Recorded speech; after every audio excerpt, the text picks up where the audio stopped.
इडली, अप्पे, वडे, साधा डोसा, मसाला डोसा, उत्तप्पा असा एक ना अनेक पदार्थांसोबत या चटण्या तुम्ही खाऊ शकता. नेहमीच त्याच-त्याच प्रकारच्या चटण्या खाऊन आपल्याला सुद्धा कंटाळा येतो आणि काहीतरी चटपटीत आणि वेगळी चव आपल्याला हवी असते. म्हणूनच आज 3 प्रकारच्या वेगवेगळ्या चटण्या मी आज तुमच्यासोबत शेअर करणार आहे. तसे तर मला सगळ्याच चटण्या खूप आवडतात, पण यातली ही हिरवी चटणी जरा जास्तच आवडते.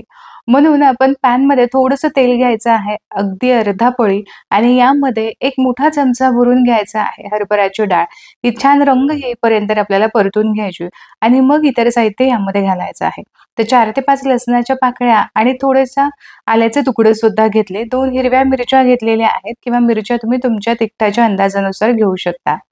थोडंसं परतून झाल्यानंतर यामध्ये आपण भरपूर कढीपत्ता घालायचा आहे. थोडीशी कोथिंबीर म्हणजे मूठभर कोथिंबीर घातली आणि 2 मूठ भरून स्वच्छ साफ करून निवडून घेतलेली आणि स्वच्छ धुवून घेतलेला पुदिना आपल्याला यामध्ये घालायचा आहे. पुदिना थोडासा सॉफ्ट होईपर्यंत आपल्याला परतून घ्यायचा आहे.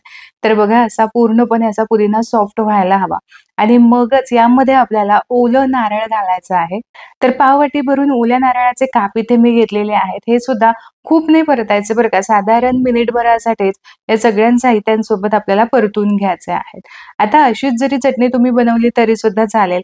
पण यामध्ये ना अगदी किंचितशी जर चिंच घातली तर जो स्वाद आहे तो अगदी डबल येतो. आणि यासोबतच चवीपुरतीचं मीठ घालून संपूर्णपणे हे साहित्य थंड झालं, की आपल्याला मिक्सरच्या भांड्यामध्ये काढून घ्यायचं आहे आणि लागेल तसं तुम्हाला किती पातळ किंवा दाटसर चटणी हवी आहे, यानुसार ही चटणी आपल्याला छान अशी बारीक वाटून घ्यायची आहे. तर चटणी इथे वाटून झाली आहे. तुम्ही इथे कन्सिस्टन्सी बघू शकता. यापेक्षा पातळ किंवा दाटसर तुम्ही ठेवू शकता. आता ही चटणी तुम्ही अशीच खा किंवा छान अशी खमंग आपण याला फोडणी देऊयात. तर यासाठी अगदी थोडंसं तेल घेतलं, यामध्ये मोहरी घातली आणि यानंतर थोडंसं हिंग आणि कढीपत्त्याची पानं घातली. एक साधीशी छोटीशी फोडणी सुद्धा पदार्थाची चव खूप वाढवते. तर इथं पहिली चटणी आपली तयार झालेली आहे. तर ही चटणी तुम्ही सगळ्याच पदार्थांसोबत खाऊ शकता. डोशासोबत किंवा इडलीसोबत तर खूपच छान लागते. आता दुसरी चटणी पाहूयात. तर यासाठी कढईमध्ये 1 चमचाभर घालायचा आहे हरभरा डाळ. 1 चमचाभर आपल्याला उडदाची डाळ घ्यायची आहे आणि यासोबतच पाव चमचा भरून इथं मी जिरं घेतलं. हे सगळं छान खमंग सुवास येईपर्यंत आपल्याला परतून घ्यायचं आहे. हलकेसे यावरती डाग यायला हवे. तर साधारण 3-4 मिनिटांसाठी छान परतून घेतलं. एका वेगळ्या भांड्यामध्ये काढून संपूर्णपणे थंड करून घ्यायचं. आता याच कढईमध्ये थोडंसं तेल घेतलेलं आहे. यामध्येच 4 ते 5 लसणाच्या पाकळ्या आणि अर्धा इंच आल्याचे तुकडे घातले. यासोबत यामध्ये मध्यम आकाराचा एक कांदा असा बारीक चिरून घेतलेला आहे. म्हणजे पटकन परतला जाईल. कांदा फक्त सॉफ्ट होईपर्यंत आपल्याला परतून घ्यायचा आहे. फार रंग चेंज करायचा नाही. तर कांदा इथे सॉफ्ट झालेला आहे. यामध्येच 2 मध्यम आकाराचे टोमॅटो, चांगले पिकलेले लालबुंद टोमॅटो घालायचे आणि चवीपुरतीचं जे मीठ आहे ते आत्ताच यामध्ये घालून मिसळून घ्यायचं आहे. यावरती मी झाकण ठेवलं आहे. यावरती मी झाकण ठेवलेलं आहे आणि साधारण 2-3 मिनिटांसाठी छान दणदणून वाफ दिलेली आहे. टोमॅटो चांगला सॉफ्ट झालाय. आता यामध्येच आपण इतर मसाले सुद्धा घालणार आहोत. जर मिरची तुमच्याकडे असेल रंगासाठी बेडगी मिरची किंवा काश्मीरी मिरची असेल सुकी तर ती घातली तरी चालेल किंवा मग इथे अ, मिरची पावडर तुम्ही इथे घालू शकता, जी रंगाला थोडीशी डार्क असेल आणि तिखट सुद्धा असेल. आता हे सगळं साहित्य चांगलं थंड झालं, की आपल्याला मिक्सरमधून फिरवून घ्यायचं आहे. तर सगळ्यात आधी या डाळी फिरवून घ्यायच्या म्हणजे छान बारीक अशा होतात आणि मग जे ओले पदार्थ आहेत ते आपण यामध्ये घालूयात. तर बघा डाळ अशी छान बारीक झाली, की यामध्येच आपण हे कांदा आणि टोमॅटोचं मिश्रण घालणार आहोत. मीठ आपण टोमॅटो परतून घेत असतानाच घातलं होतं, यामुळे वरून आता मीठ घालायची गरज नाही. किती तुम्हाला चटणी दाटसर किंवा पातळ हवी आहे यानुसार यामध्ये मी पाणी घातलेलं आहे आणि छान किती मस्त रंग आलाय बघा चटणीचा. मस्त अशी बारीक अशी वाटून घेतलेली आहे. याला छान अशी फोडणी देऊयात. तर थोड्याशा तेलामध्ये मोहरी घेतली, थोडेसे सुक्या लाल मिरच्या आणि कढीपत्ता घेतलेला आहे. मस्त खमंग अशी फोडणी बसलेली आहे. 2 प्रकार आपण पाहिले. आता तिसरा प्रकार पाहूयात. हा तर माझा स्पेशल आहे. मला ना स्पेशली अप्प्यांसोबत ही चटणी खूप आवडते. तर यासाठी मी पॅन गरम करण्यासाठी ठेवलेला आहे. पॅनमध्ये अगदी थोडंसं तेल घालायचं आहे.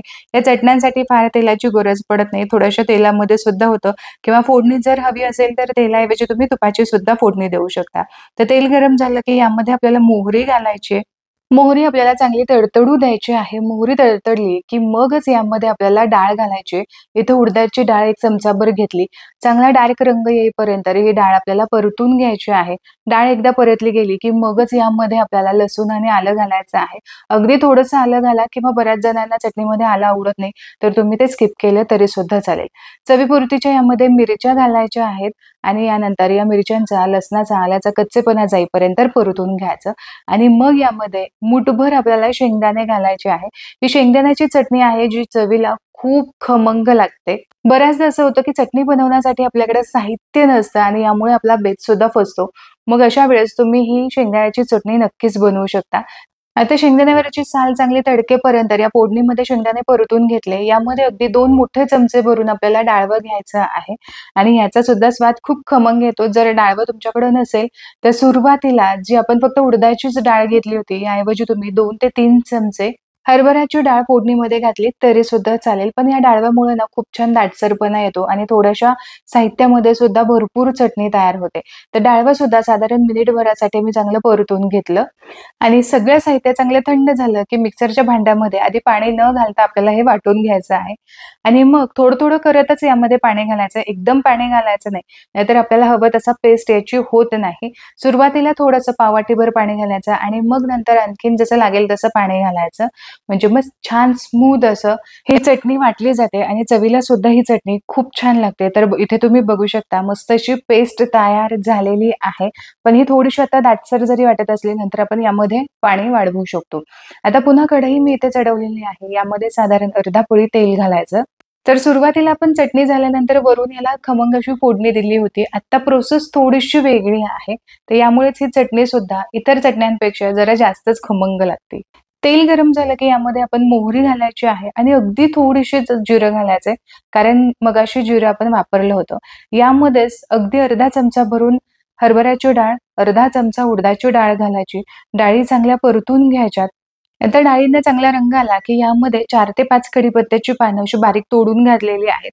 म्हणजे मग स्वाद छान येतो आणि जी कढीपत्त्याची पानं आहेत, ती वेगळी अशी काढली जात नाही. चमचाभरच फक्त इथे मी ना बारीक चिरलेला कांदा घातलाय. कांदा चांगला सॉफ्ट होईपर्यंत आपल्याला परतून घ्यायचा आहे. कांदा चांगला परतून झाला, की या खमंग फोडणीमध्येच आपल्याला तयार करून घेतलेलं हे बॅटर घालायचं आहे आणि तुम्हाला चटणी किती पातळ, दाटसर हवी आहे, यानुसार तुम्ही यामध्ये पाणी घालायचं आहे. हे शेंगदाण्याचं वाटण फोडणीमध्ये घालत असताना गॅसची फ्लेम लो ठेवायची. पाणी घालायचं, चवीपुरतीचं मीठ घालायचं आणि लगेचच मिक्स करायला घ्यायचं. म्हणजे मग शेंगदाण्याच्या गुठळ्या होणार नाहीत किंवा ह्या बॅटरच्या गुठळ्या होणार नाही आणि अगदी स्मूथ अशी चटणी होईल. तर तुम्ही इथे बघू शकता लगेचच मिक्स केल्यामुळे अजिबातच इथे गुठळ्या झालेल्या नाहीत. मध्यम आचेवरती फक्त एक उकळी येईपर्यंत ही चटणी चांगली शिजवून घ्यायची आहे आणि शिजवल्यानंतर हलकीशी अशी दाटसर होते. थंड झाल्यानंतर आणखीन थोडीशी दाटसर होते. या अंदाजानुसारच तुम्ही यामध्ये पाणी घालायचं आहे. चटणीला उकळी आल्यानंतर फक्त मिनिटभरासाठी शिजवून घेतलेली आहे. गॅसची फ्लेम बंद केली, थोडीशी कोथिंबीर घालून मिसळून घ्यायचं. इथे तुमची चटणी तयार झाली. शोभेसाठी फक्त वरून तुम्हाला डाळी दिसतील आणि थोडीशी कोथिंबीर मी घातलेली आहे. तर अशा तऱ्हेने 3 वेगवेगळ्या प्रकारच्या चटण्या तुमच्यासमोर मी सादर केलेल्या आहेत आणि यापैकी कोणतीही एखादी चटणी किंवा सगळ्याच चटण्या तुम्ही एक-एक करून ट्राय केल्यात ना, तरीसुद्धा तुम्हाला 3ही चटण्या आवडणार आहेत, याची गॅरंटी आहे. तर आशा करते आजची ही रेसिपी तुम्हाला आवडली असेल. रेसिपी आवडली तर व्हिडिओला लाईक जरूर करा. तुमच्या मित्र आणि परिवारामध्ये ही रेसिपी नक्की शेअर करा. पुन्हा भेटूया अशाच एका चटपटीत रेसिपीसोबत. तोपर्यंत स्वस्थ राहा आणि मस्त-मस्त खात राहा.